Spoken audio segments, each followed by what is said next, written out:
Écoute l'homosexualité. L'homosexualité commence à manger ses bons. Et pas à peu près. Aux États-Unis, la Cour suprême en a eu assez. La Cour suprême, de façon majoritaire aux États-Unis, a décidé que LGBTQ+,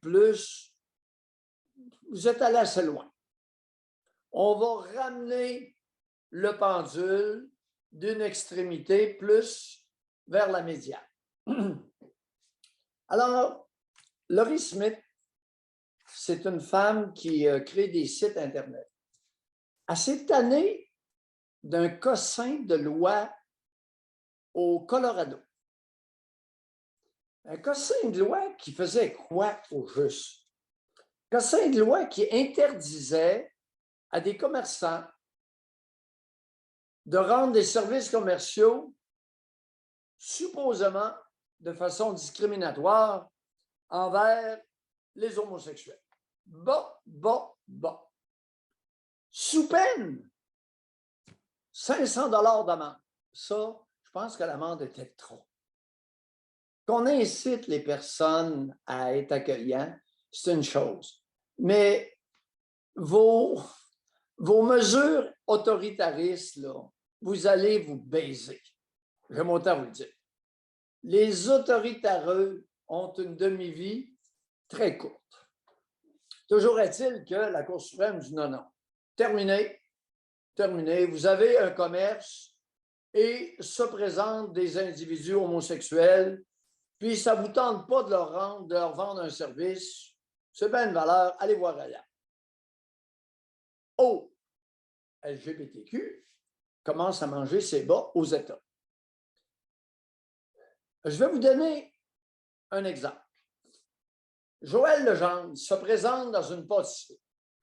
Il veut fêter son anniversaire de mariage avec son conjoint et mettre les deux petits-enfants en petits bonhommes sur le gâteau. Aux États-Unis, quelqu'un a le droit de le regarder et de dire « Mon Joël, va voir ailleurs si j'y suis. » Moi, c'est bien une valeur, la coparentalité d'hommes homosexuels qui élèvent des enfants, c'est pas dans mes cordes, mon Joël.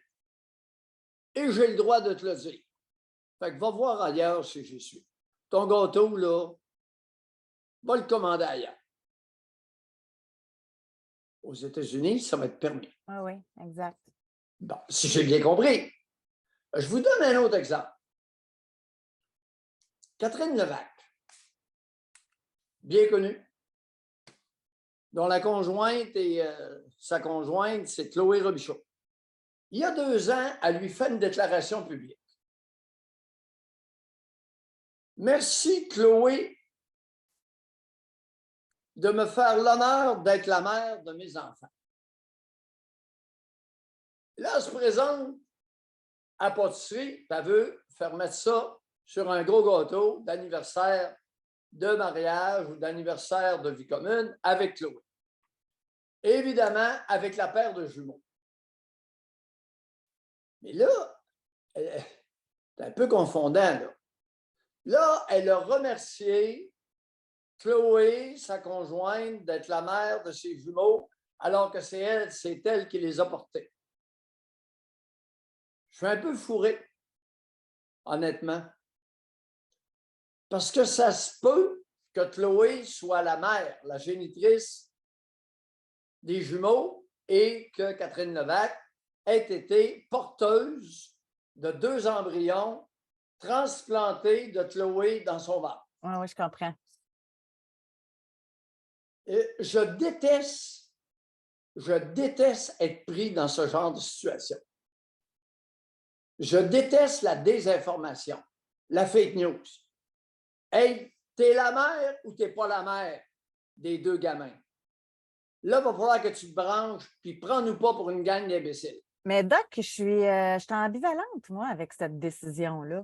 Tu sais, d'un côté, puis je vous le dis bien franchement, là, d'un côté, je me dis, admettons, si je faisais partie du groupe là, LGBTQ, puis si j'étais homosexuel, qu'on me refusait un service, ben, je me dirais, hey boy, c'est bien correct, moi, J'aime mieux pas t'encourager dans ton entreprise, mais aller ailleurs à quelque part que je vais être acceptée.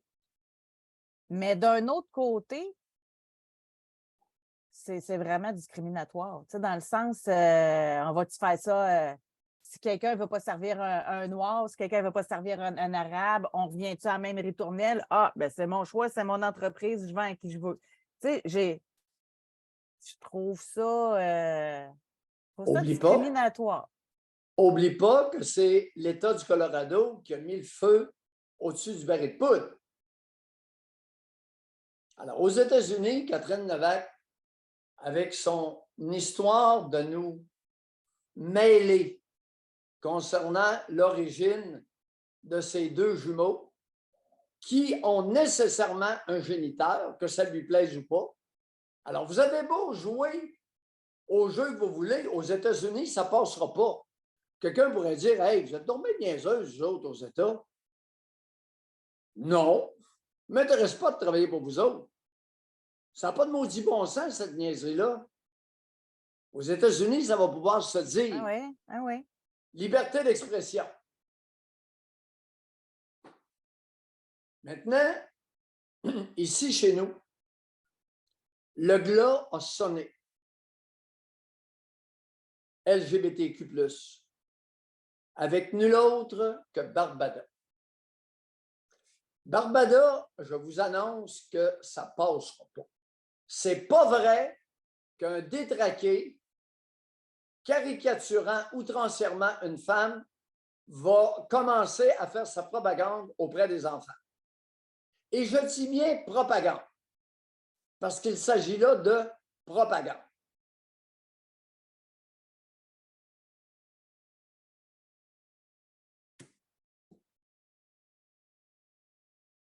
Vous savez, lorsque vous allez trop loin dans votre mouvement pendulaire, il va y avoir nécessairement un retour. Il peut être assez violent, assez sec, assez caustique, assez cassant.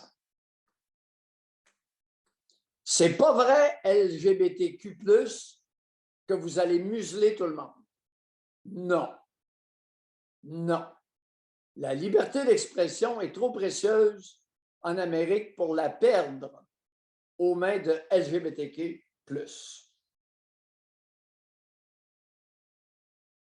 La Cour suprême des États-Unis a vu dans la décision, dans la loi du Colorado, un danger. Et le danger y est réel.